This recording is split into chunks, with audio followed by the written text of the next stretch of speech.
సంపాదించిన మనీని హ్యాపీ మనీగా మార్చుకోవాలనుకుంటే విజువలైజేషన్ 2.0కి జాయిన్ అవ్వండి. నమస్తే రమ్మగారు. నమస్తే చే రమ్మగారు, జానపద కథలు ఏదైనా ఒకటి చెప్పుకుందామా? మామూలుగా రాజులు, రాణులు, మాయమంత్రాలు, రాక్షసులు, పిశాచాలు, గంధర్వులు, యక్షులు, వాళ్ళు వీళ్ళుగా మారిపోవటాలు, అవి కథలు ఉంటాయి బాగా. పూర్వం ఒక రాజుగారు ఉండేవాడు, కేశవ వర్మ ఆయన పేరు. ఒకే ఒక కొడుకున్నాడు, నిరంజనుడు. ఒకనాడు ఈయన నిరంజనుడు ఒక 10 ఏళ్ళ పిల్లాడిగా ఉండగా అడవికి వెళ్ళాడు వేటాడడం కోసం. సరే వేట పని అయ్యింది. ఏవో లేళ్ళు దుప్పుల్ని చంపారు, కొన్ని పులుల్ని కూడా వేటాడారు, ఏనుగు దంతాలు అవి దొరికినాయి. వీళ్ళన్నీ మోసుకుని వస్తుంటే ఒక యక్షుణుల సమూహం ఒకటి కనపడింది. గంధర్వకాంతలు, యక్షుణులు అనకూడదు, గంధర్వకాంతలు కనిపించారు. ఆ గంధర్వకాంతల్లో ఒక ఆవిడ పమిట ముళ్ళల్లో చిక్కుకుపోయింది.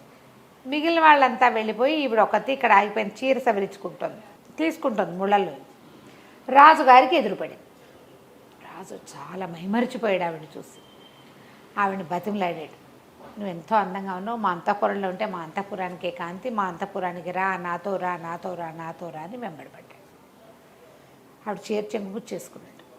ఆమె విదిలించుకోబోయింది, ఆయన వదిలిపెట్టల. నువ్వు బతిమలాడడం మొదలుపెట్టాడు. నువ్వంటే నాకు చాలా ఇష్టం, నువ్వు భలే ఎంతో చక్కగా ఉన్నావు, అద్భుతంగా ఉన్నావు, నాకు నచ్చావు, అంతఃపురంలో ఉండు, నాతో ఉండు, నా జీవితాన్ని సార్థకం చేయి, మా జన్మ చరితార్థం చేయి, మా ఇల్లు పావనం చేయి. ఇలా బతిమలాడుతుంటే ఆవిడ, ఏంటి నువ్వు, నీకు అర్థమవుతోందా, నేను మీ జాతి దాన్ని కాను, నువ్వు నరుడివి, నేను గంధర్వకాంతని, నన్ను పిలుస్తావేమిటి, చూసి వెళ్ళిపో, పిలవకూడదు, పోనీ నాకు కూడా రావాలనిపిస్తే అది వేరే కథ, నేను నిన్ను చూసి రాదలుచుకోలేదు, ముళ్ళలో చేర్చంగి ఇరుక్కుందని నుంచుంటే ఇట్లా వెంబడి పడతావా, పో అంది. అయినా ఆయన వదిలిపెట్టలే, బతిమలాడ్డం మొదలెట్టాడు. దాంతో ఆవిడంది, నీ కళ్ళ వల్ల కదా ఇది వచ్చింది, నేను చూడంగానే నేను మైమర్చిపోయానని చెప్పాడు. కళ్ళు నీకు ఈ పిచ్చను కలిగించాయి, నీ కళ్ళ వల్లే నువ్వు ఇలాంటి వ్యామోహంలో పడ్డావు, నీకు కళ్ళు పోతాయి, గుడ్డివాడివి అయిపోతావు నువ్వని చెప్పించి ఒక్క విదిలించుకొని రయ్యమని వెళ్ళిపోయింది. రాజుగారి కళ్ళు 2 పోయినాయి. ఏం చేస్తారు, ఆ గుడిగా రాజుగారిని మోసుకుని తెచ్చుకున్నారు. ఎన్ని వైద్యాలు చేసినా ఆ కళ్ళు రాలా. అయితే ఒక మంత్రవేత్త ఒక ఆయన వచ్చి, శాపం వల్ల పోయిన కళ్ళు వరం వల్ల రావాలి, శాపానికి అవసానం ఏదైనా ఉండాలి, ఎవరు శపించారో వాళ్ళే దీన్ని సరిచేయగలరు అని చెప్పి వెళ్ళిపోయాడు. జనం అంటున్నారు, ఆమె ఎవరో గంధర్వకాంత ఎక్కడో కనపడింది, శపించింది, ఈయనకి వెళ్ళికాడు, అనవసరం కావిడి పాపం, అంత అడగకుండా ఉంటే వదిలేసేది, ఇబ్బంది పెట్టాడని ఈ పని చేసింది అనేసరికి గంధర్వకాంతల దగ్గరికి ఎవరు వెళ్తారు. కానీ రాజుగారి అబ్బాయి నిరంజనుడు అప్పటికి 20 ఏళ్ళు వచ్చాయి, 10 ఏళ్ల పాటు ట్రై చేశారు.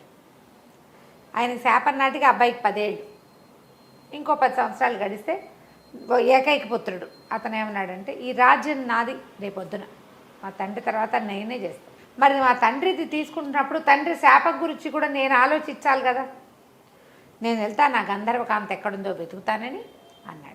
అందరూ హాహాకారాలు చేశారు, వద్దు అసలు కుదరదు, గంధర్వులతో ఆట మంచిది కాదు అంటే, కాదు నేను ప్రయత్నం చేస్తా అని బయలుదేరాడు.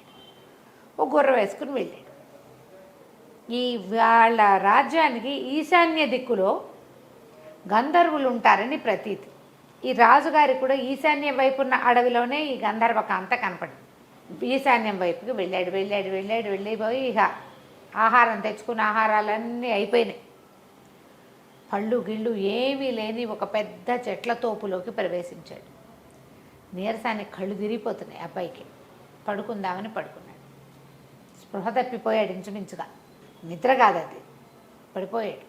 అయితే ఏమైంది, అతనికి మెలకు వచ్చేసరికల్లా అతని పక్కన ఒక బ్రహ్మాండమైన ఆకారంలో ఉన్న ఒక రాక్షసి కూర్చుంది. ద్రాక్ష పళ్ళని ఇట్లా చిరిపి ఇతను నోట్లో పోస్తాం. ఆ నోట్లోకి ఆ రసం వెళ్ళేసరికల్లా షుగర్ తగలంగానే ఓపిక వచ్చి కళ్ళు తెరిపిల్లు పడ్డాయి.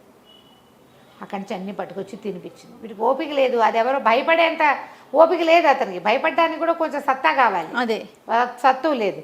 పళ్ళన్నీ తినిపించింది, దానిమ్మ గింజలు ఒలిచిపెట్టింది, మామిడి పళ్ళు తీసి పెట్టింది, పళ్ళన్నీ తిన్నాడు. ఎవరు నువ్వు అన్నాడు. నేను ఒక రాక్షసిని, నువ్వెవరు ఏమిటి అని అడిగింది. నేను, నా పేరు నిరంజనుడు, ఫలానా రాజుగారి అబ్బాయిని, మా తండ్రికి శాపం తగిలింది, దాన్ని నివారింపజేయడానికి వెళ్ళాను, నీకు గంధర్వులు ఉండే వనం తెలుసా అంటే గంధర్వుల్ని కలుసుకోవాలంటే గంధర్వ లోకానికి వెళ్ళాలంటే నువ్వు ఆకాశంలోకి వెళ్ళాలి, నేల మీద నడిస్తే ఎలా కుదురుతుంది అంది రాక్షసి. అలా కాదు, నీకేదో శక్తులు ఉన్నట్టే ఇక్కడ ఒక్క పండు లేని ఇక్కడ ఇన్ని పళ్ళు పట్టుకొచ్చి తినిపించావు, నాకు సహాయం చెయ్యి అన్నాడు. చెయ్యి అంటే సరే ఆలోచించి రాక్షసి ఏమందంటే, నేను గంధర్వ లోకంలోకి నాలాంటి వాళ్ళకి ప్రవేశం ఉండదు, తీసుకెళ్ళి బయట దిగబడుస్తా, మరి ఆడిన వాటి తప్పకుండా నేను కోరిన కోరిక తీరుస్తావా అంది. నువ్వు ఏమడిగినా తీరుస్తా, గంధర్వ లోకంలో వదిలిపెట్టున్నాను అన్నాడు. సరేనని ఈ రాక్షసి ఏం చేసింది, ఇతన్ని ఎత్తుకుని తీసుకుపోయి గంధర్వలోకపు వాకిట్లో వదిలిపెట్టింది. నువ్వు లోపలికి వెళ్ళొచ్చు, మానవులకు ప్రవేశం ఉంది, రాక్షసులకు ప్రవేశం లేదు, నేను ఇక్కడే ఉంటాను, నువ్వు పోయిరాను అనేసరికల్లా సరే ఏం చేశాడు, లోపలికి నడుచుకుంటూ పోయాడు. ఎంత బాగున్నాడో కుర్రాడు. ఈ కథల్లో రాకుమారులంతా భలే బాగుంటారు ఏమిటో. ఎంతో బాగున్నాడు. గంధర్వ కాంతలు ఎందరో కనపడారు, ఎవరితో వీడిని పిలిపించుకుంది అని చెప్పుకుంటున్నారు. సరే ఒకళ్ళిద్దరు సాహసించి, ఎవరబ్బాయి ఎక్కడి నుంచి వచ్చావు, ఏ ఊరు మీది, ఎవరి కోసం వచ్చావు అని అలా పలకరించారు. పలకరిస్తే ఒకళ్ళు సరసల్లాపలాడతారు, ఫ్లాటీగా బిహేవ్ చేస్తారనమాట. వాళ్ళు వీళ్ళు, అబ్బో భలే బాగున్నావు, ఏది ఇట్రా ఒకసారి, ఆ చెయ్యొత్తు అది ఎత్తు, కత్తుందని నీ దగ్గర, ఇలాంటివేవో కబుర్లు చెప్పారు, మాట్లాడిచ్చారు. మాట్లాడిస్తే సరే ఒకళ్ళిద్దరు అన్నారు, ఇట్లా ఎంతసేపు కవ్విస్తే ఎట్లా, పాపం మానవుడు, వీడికి ఆహారం చూద్దామని తీసుకుపోయి ఏదో తిండి పెట్టారు. తిండి పెడితే అడిగారు, ఎందుకు వచ్చావు ఏమిటంటే, మా తండ్రికి ఇట్లా కళ్ళు పోయినాయి, ఒక గంధర్వ కాంత మా నాన్నని చెప్పించింది, మరి ఆయన కళ్ళు మళ్ళీ వచ్చే మార్గం కోసం వచ్చాను అని చెప్పాడు. అప్పుడు వీళ్ళంతా ఆలోచించుకున్నారు, ఎవరు మనలో ఎవరైనా మానవుణ్ణి శపించింది ఎవరు చూసి, అప్పుడు గంధర్వ రాజకుమార్తె అయిన పుష్పోత్తమ ఆవిడ పేరు, ఆవిడే ఆ చీర ముళ్ళల్లో చిక్కుకున్నది ఆవిడకి. ఆ కబురు ఈ కబురు చేసి పుష్పోత్తమని పిలిపించారు.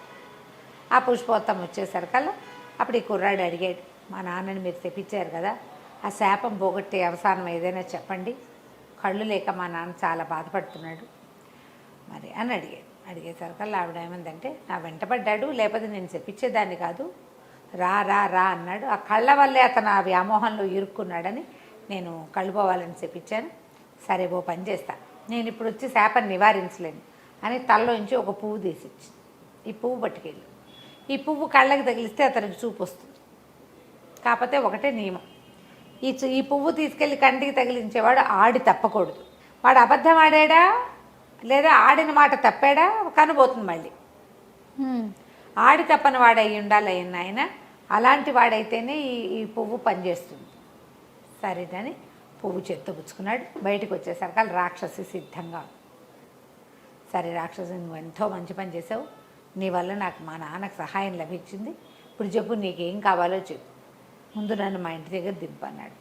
ఊరు దాకా తీసుకెళ్ళాక వెళ్ళొస్తాను, నీకేం కావాలో చెప్పు అన్నాడు. నన్ను పెళ్ళాడు నువ్వు అని అడిగింది. అది 10 అడుగుల ఎత్తుండి, వాన పట్టుండి, భీకరంగా గుడ్లు బయటకు వస్తున్న లాంటి కళ్ళు, కోరలు, చిర్ర జుట్టు, ఇనపగదల లాంటి జబ్బలు కాళ్ళు కలిగినటువంటి బ్రహ్మరాక్షసి నన్ను పెళ్ళాడు, పెళ్లి చేసుకున్నాను. ఏం చేస్తాడు? సరేనన్నాడు, నువ్వు ఇక్కడే ఉండు, ముందు మా నాన్న సంగతి చూసి వచ్చి నేను పెళ్లి చేసుకుంటాను అన్నాడు. పిశాచి లేదా రాకాసి సరే రాజ్యంలోకి వెళ్ళిపోయాడు. తండ్రి దగ్గర కూర్చున్నాడు. అక్కడి నుంచి తండ్రికి కళ్ళకి ఆ పువ్వు తగిలిచ్చాడు. కళ్ళు వచ్చేసినాయి. అందరూ ఆశ్చర్యపోయారు.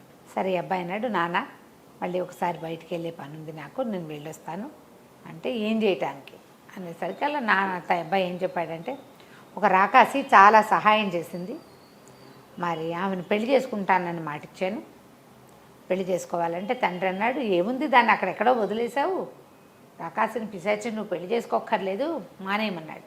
నాన్న మానేశాను అనుకో, ఆ అమ్మాయికి మాట ఇచ్చా, ఆ పిశాచికి మాట ఇచ్చాను, ఇప్పుడు ఆడి తప్పితే నీ కళ్ళు పోతాయి నాన్న అంటే, నాకు కళ్ళు పోయినా పర్వాలా, పిశాచిని పెళ్లి చేసుకోవద్దు నువ్వని తండ్రి బతిమలాడాడు. నీ కళ్ళున్నా లేకపోయినా నేను ఆడి తప్పను అన్నాడు కుర్రాడు. ఆడి తప్పకూడదు, మాట్లాడాను, చెప్పాను, సత్యవాక్కులు వాటిని పాటించాలి అని చెప్పి అవి వెళ్ళిపోయాడు. నగరంచే బయట ఆ పిశాచి తోటలో కూర్చున్నాడు. తను రమ్మన్నాడు, పెళ్లి చేసుకుంటాను పదా అని చెయ్యి పుచ్చుకున్నాడు. చెయ్యి పుచ్చుకునేసరికి ఆ అమ్మాయి, ఆ రాక్షసి ఒక అందమైన అమ్మాయిగా మారిపోయింది. ఆశ్చర్యపోయాడు, ఇదేంటి, ఇది ఎలా జరిగింది అన్నాడు. ఎలా జరిగింది అంటే, ఆ అమ్మాయి ఏం చెప్పిందంటే, నేను మా ఇంటికి ఒక మహర్షి వచ్చాడు, నేను ఫలానా ఇక్కడికి చాలా దూరంగా ఉన్నటువంటి ఒక గుప్తుల రాజధానికి చెందిన రాజకుమార్తెని, మా ఇంటికి ఒక ఋషి ఒక ఆయన కొద్ది రోజులు ఉండటానికి వచ్చాడు. వచ్చేసరికల్లా ఆయనకి నేను ఇలాగ వికృతాకారంతో ఆయన భయపెట్టడానికి ప్రయత్నం చేశాను, రంగులు పూసుకుని రాక్షసులాగా. దాంతో ఆయన, నువ్వు ఏ రూపంతో నన్ను భయపెట్టాలని చూసావో అలాంటి పిశాచి రూపం నీకు వచ్చేస్తుందంటే ఈ రూపం వచ్చింది. మా నాన్న అందరూ బతిమలాడారు. ఎలా శాపావసానం అంటే, ఎవరైతే ఈ వికృతాకారంలో పిల్లని పెళ్లి చేసుకుంటానంటాడో, వికృతాకారం చూసినా సరే, అప్పుడు శాప విమోచనం అని చెప్పాడు. ఎంతో కాలం అక్కడ ఉన్నాను నేను ఆ అడవిలో. ఎప్పటిదో ఈ కథ, మా రాజ్యం గీజ్యం అంతా పోయి ఉంటుంది. వాళ్ళు ఏమైపోయారో కూడా నాకు తెలియదు. నేను చాలా కాలంగా ఉన్నా, ఎవ్వడు నన్ను పెళ్లి చేసుకోవడానికి ముందుకు రాలేదు. నీకు సహాయం చేశాక నువ్వు ఆడి తప్పవన్న నమ్మకంతో నిన్ను అడిగానని చెప్పి, దాంతో ఇతను అమ్మాయిని చక్కగా చేతులు పుచ్చుకుని ఇంటికి తీసిపోయి, ఇదే నేను ప్రేమించిన ప్రేయసి పిశాచి అని చెప్పి అందరికీ ఆ అమ్మాయిని హాయిగా పెళ్లి చేసుకున్నాడు. తండ్రికి కళ్ళు వచ్చాయి, ఇతనికి భార్య కూడా వచ్చింది. తర్వాత నిరంజనుడే ఆ రాజ్యానికి రాజై ఎంతో కాలం పరిపాలించాడు. కథ కంచికి మనం ఇంటికి. నమస్తే రమ్మగారు. నమస్తే.